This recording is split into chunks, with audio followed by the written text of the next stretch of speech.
This comic, Beautiful Darkness, stands out for the artwork. These have got to be the most gorgeous drawings in my entire book collection. Clearly there's beauty, so how about the darkness? What exactly is going on in this book? I don't know.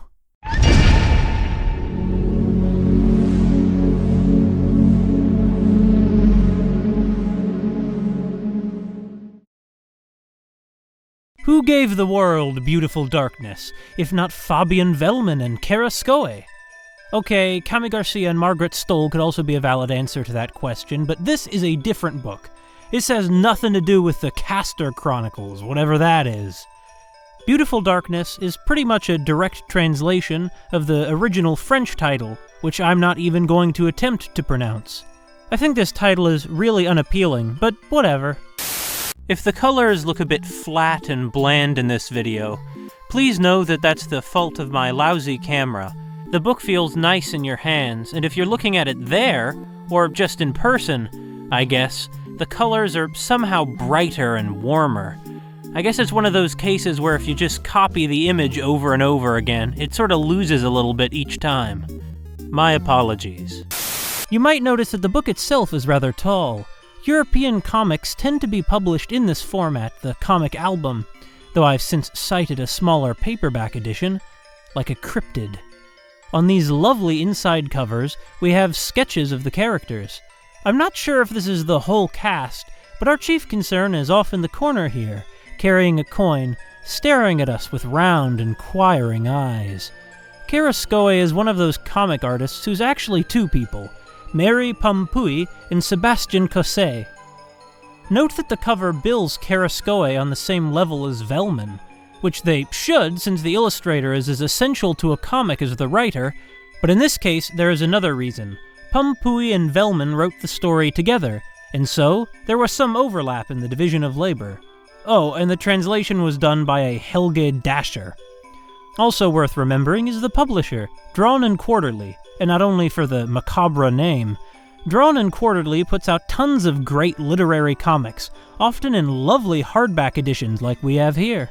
I have another later book with Kerascoët's lovely drawings, which has a similar dark fairy tale style. However, Beautiful Darkness is much grimmer. The first 2 pages are the only with borderless panels. Our heroine talks to Plim, her young aide who might be a girl? He's coming, but I'm not ready yet. Is this all right? How do I look? Very pretty. Oh, good day. She has a date with Prince Hector, so saccharine they don't drink coffee or wine, but hot chocolate. The prince and princess, together in soft watercolor. Then pink glop begins pouring down on him. Huh, says the princess, but this isn't how things were supposed to turn out. The group splits up, fleeing out of the melting structure. What is it? Only now is there a background besides pure white. The princess climbs out, leaving the world of pink for a world of blue. Dozens of others climb out into torrential rain, themselves torrential. And a 1-page panel reveals that these tiny people are emerging from the corpse of a young girl. Title page.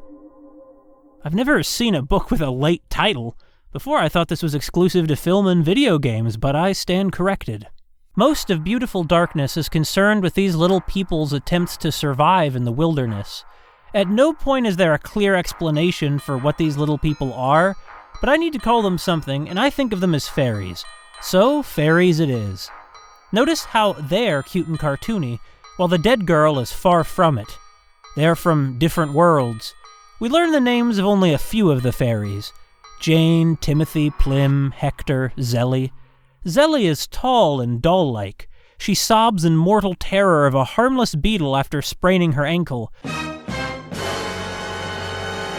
The polka dot dress girl leaves Hector to help Zelly, guiding some other fairies to lift a notebook over her as a shelter. A girl sees the name Aurora on the cover and asks who that is. I am, says the girl in the polka dot dress. And Aurora is our final named character. Look at that smile! Don't you just want to pinch those fat cheeks? But this notebook is surely the dead girl's notebook. What's the connection between the human Aurora and the fairy Aurora? I have an idea I'll explain later. One of the fairies emerged with a baby. On the first night, a cat attacks the camp, killing her like a mouse. Aurora takes the lead, crawling out from their book tent, but there's nothing she can do. Notice the shapes and framing of the speech balloons. To indicate a more distant scream, this one is even behind the tree branches. I love this kind of atypical use of the medium. The woman's baby is left crying on the forest floor. One of the fairies, the pale and willowy Timothy, finds the baby and starts taking care of her. I assume it's a her. Most of the fairies seem to be girls. Quickly, the flies come. The large fairy in a blue dress hangs around the maggots with her friends, discussing how hungry they are, hoping Aurora will bring them food soon. Then she eats one of her friends! It almost looks like her other friend's horrified, but then the big blue fairy suggests they play a game where they pretend she's pregnant, and that's the last we hear of the murder. From here, the basic progression of the plot is that the fairies are not good at survival or working together, and one by one the tribe begins to die. Sometimes they kill each other, sometimes animals kill them, sometimes they kill themselves. Both horror and humor lurk in the fairies' childish heartlessness and naivety. Or perhaps there's almost nothing but horror, and there's something wrong with me. Who knows? One of the unnamed fairies has these dots around her eyes. What are those? Ritual paint? Basically inarticulate, this girl refuses to leave the human Aurora'S rotting corpse. She quickly becomes associated with primitivism and decay, sticking colored pencils into the soil to warn others away from her den in the girl's rotting head, where she lives devouring maggots. The decay of the fairy society and Aurora'S failure to organize them is paralleled with the literal decay of the human Aurora'S body. Aurora seems to be one of the only fairies with any empathy. Even her aide Plim thinks nothing of stealing food or letting other people die on her behalf. What a stinking brat! But then I'm fond of understatement. I'm just assuming Plim is a girl. A boyish girl. I don't think Plim ever gets any gendered pronouns. Well, maybe it doesn't matter. The remainder of the plot involves Aurora'S fall from power and from grace. The story progresses with the 4 seasons. Well, maybe. I'm not sure if there's any way to distinguish between spring and summer unless we assume the rain in the prologue is spring. But we've definitely gotten autumn and winter, see? The transition to autumn is shocking. Instead of green and blue, orange and brown dominate the panels. The human Aurora tosses and turns asleep on the warmly lit leaves of the forest floor. Waking up, she brushes herself off, picks up her bag, and disappears into the trees. But the preceding incidents were no dream. Rather, this was.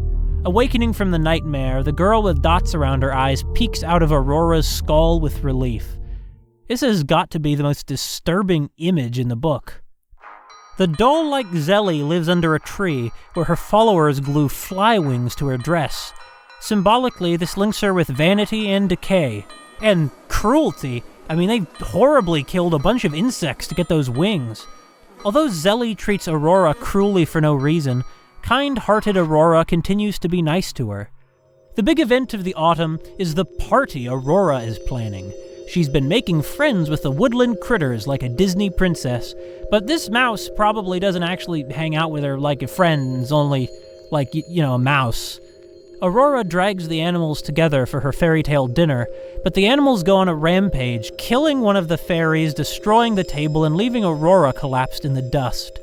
One of them even peed on the table! I'm sorry, Aurora. If I were there, I'd be nice to you. And then get killed. The next day, or rather the next page, Aurora talks to Zelly about what happened. While Aurora is dirty, Zelly remains immaculate as a Disney princess. Aurora, you know how boys can be. I'm sure Hector didn't mean to upset you. You know what? I'll go talk to him. Maybe that'll reassure you. Aurora basks in the nature, waiting, becoming nervous, then beholds the truth. Zelly and Hector in a wedding procession, attended by everyone. The meaning is clear. The fairies have rejected Aurora's kindness for the skin-deep beauty of Zelly. Zelly is beautiful darkness. Even the dot-eyed girl, Plim, and Aurora'S pal here with the rash attend the wedding. People who deliberately avoided Aurora'S party turn up to Zelly's. Also, notice that Plim has begun wearing the shell of a stag beetle, like a pompously overdressed military strongman. Hector only cared about Aurora because he thought she could make him more powerful. Once she ran out of food to distribute to the fairies, she lost her followers, and so Hector left her for Zelly, bringing his followers with him. Hector was a loser anyway. He only got any prestige by pretending to be a great hunter, but we see that the second Aurora's out of sight, he takes a break. But seriously, Zelly must be one of the most monstrous characters I've encountered in a work of fiction. The writing does an especially good job of making her evil feel like a punch in the gut. Remember Timothy?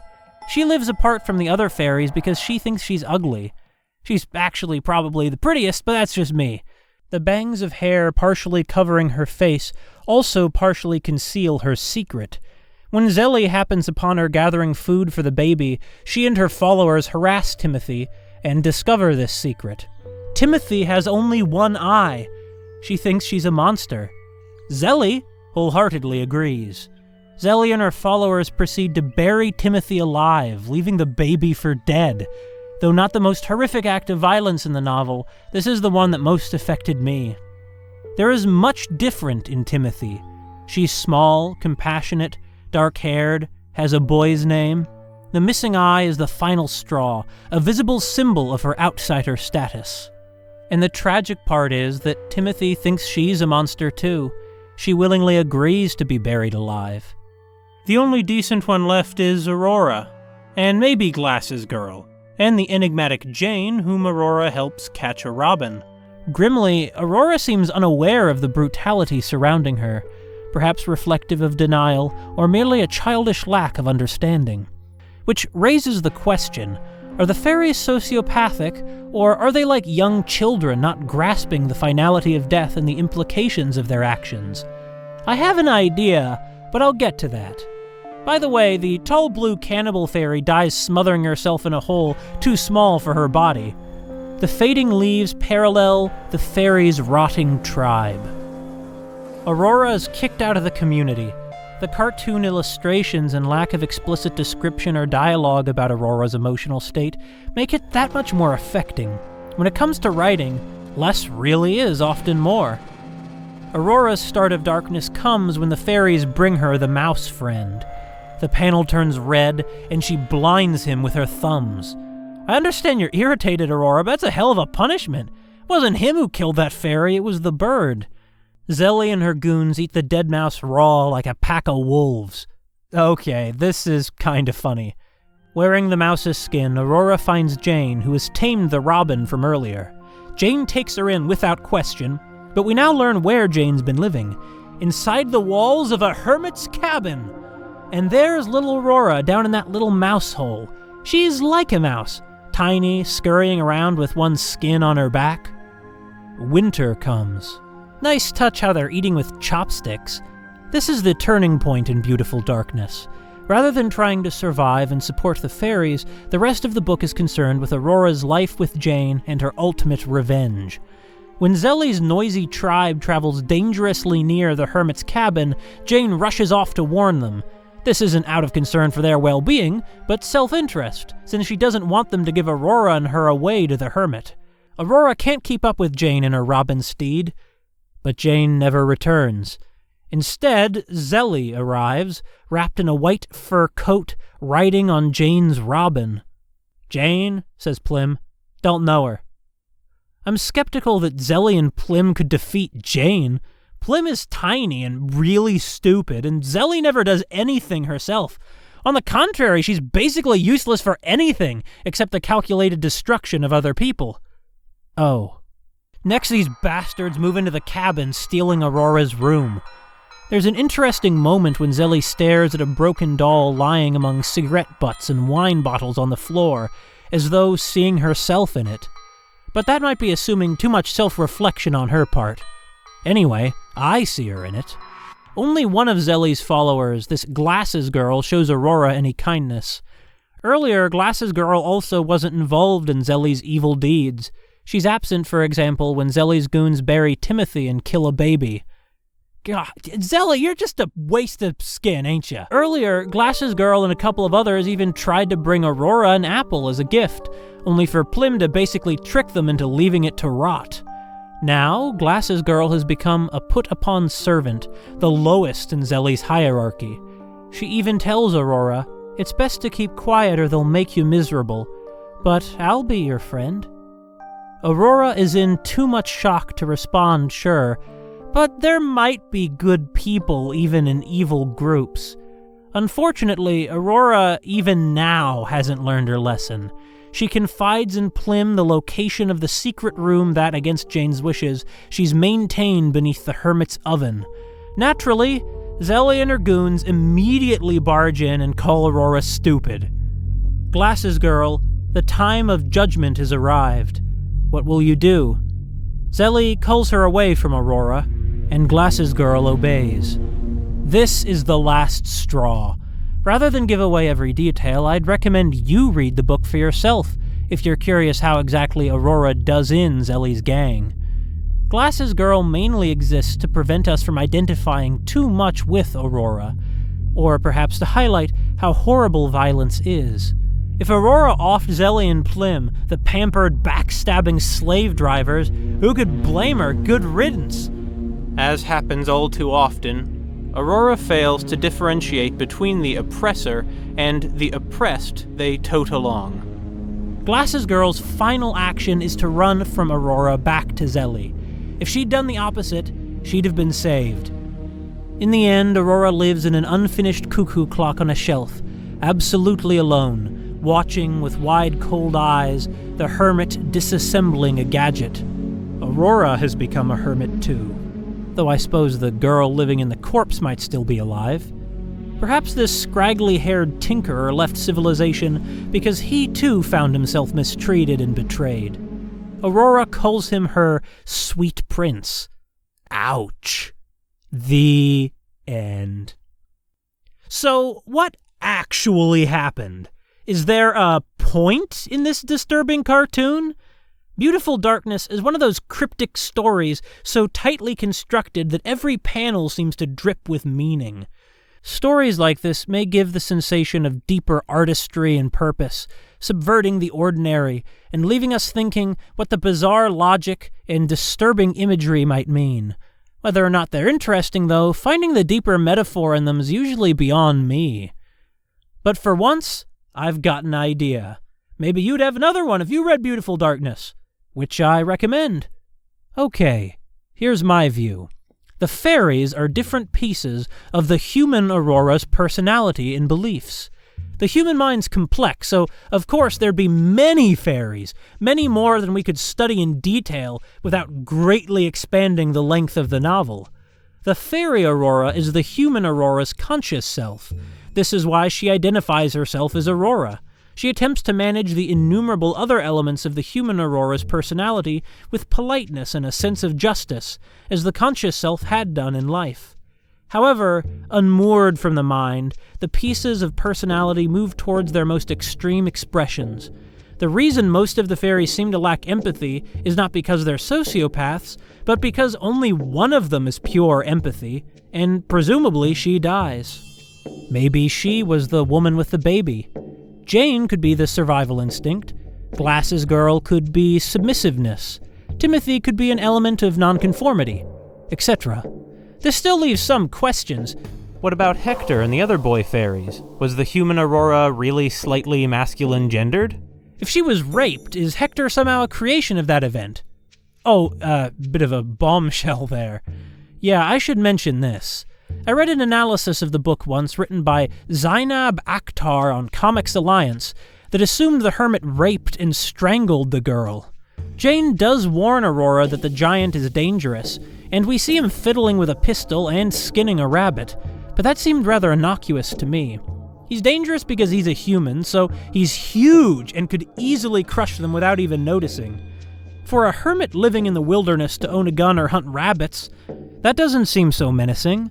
As for why he has all these empty wine bottles and a broken doll, that's a good question.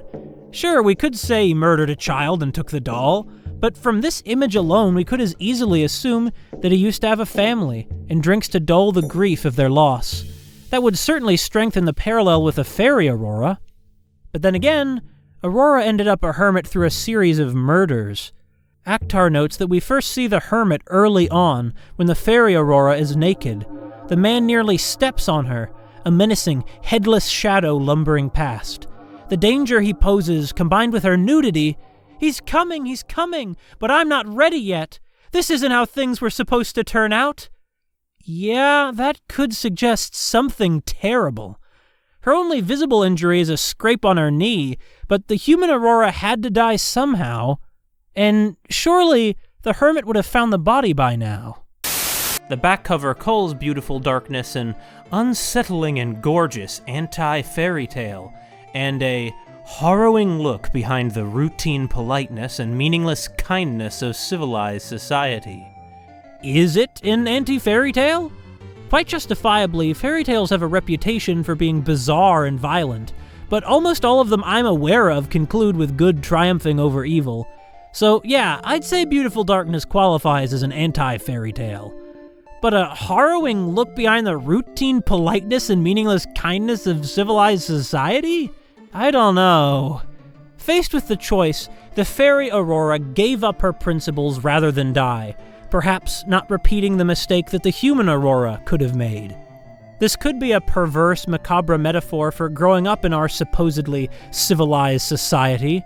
We all sell out every day, might as well be on the winning team. And Kerascoët has a clear contempt for saccharine fairy tales like those Disney peddles. But Aurora's problem isn't her politeness or kindness, it's that she's naive to the point of delusion. Being moral has nothing to do with the failures of civilized society. On the contrary, the problem with those failures is that they're immoral.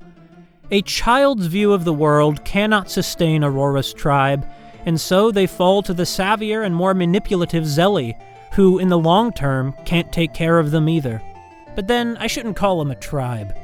That implies social cohesion and organization, while what happens here is pure rot, a Lord of the Flies situation, complete with swarms of flies. There's no classic scene featuring Aurora or Timothy chatting with Satan, though. Vehlmann and Kerascoët would never give us the satisfaction. Anyway, I think whoever wrote the back cover blurb might not have understood the novel either. They had to write something, though. Gotta sell the novel to us pretentious artsy types, and sticking it to bourgeoisie culture draws us in, like rotting things draw flies. Fairy Aurora tells Timothy that she'll make everything like it was before. Because Fairy Aurora can only imagine life as a human girl in modern society, she looks back for her model of living, instead of considering the present circumstances and adapting so that they can have a future. If she had been less naive, survival still wouldn't be guaranteed, but at least then, bare, hollow survival wouldn't have consumed every sentiment and moral that had existed within the human Aurora. Before Zelli's takeover, Fairy Aurora already senses her failure. She sees a fly and weeps. Things can never be as they were before her innocence was lost. The Fairy Aurora emerges alive, but at the cost of the human Aurora dying a second death. The dream of returning to that lost past leaves her conscious self occupying the same morally and emotionally bankrupt space as the brute that murdered her. I've mentioned the artwork. Once again, this must have the most gorgeous illustrations of any book in my collection, perhaps excluding books that include reproductions of great paintings. The gentle watercolors, the cute cartoon style, the expressive faces, the excellent panel composition. The layout's good too, nice clearly bordered panels, exactly my style. Oh, it's absolutely gorgeous. The pictures of humans are great too. When I first read Beautiful Darkness, my biggest gripe with the novel was the pain I experienced reading it. Not because of the bleak, oblique story. The artwork forced me to pause and stare at it for minutes at a time, and seethe with shame that my own drawings are so inferior. Maybe a bit overdramatic there. It's a great book, and even knowing the plot, Being able to stare at the beautiful artwork, feel the ink on the smooth pages with your own fingers, and experience the entrancing humor and sadness of the fast-paced action, that's worth the money. Zélie, our evil princess, is not the only beautiful darkness.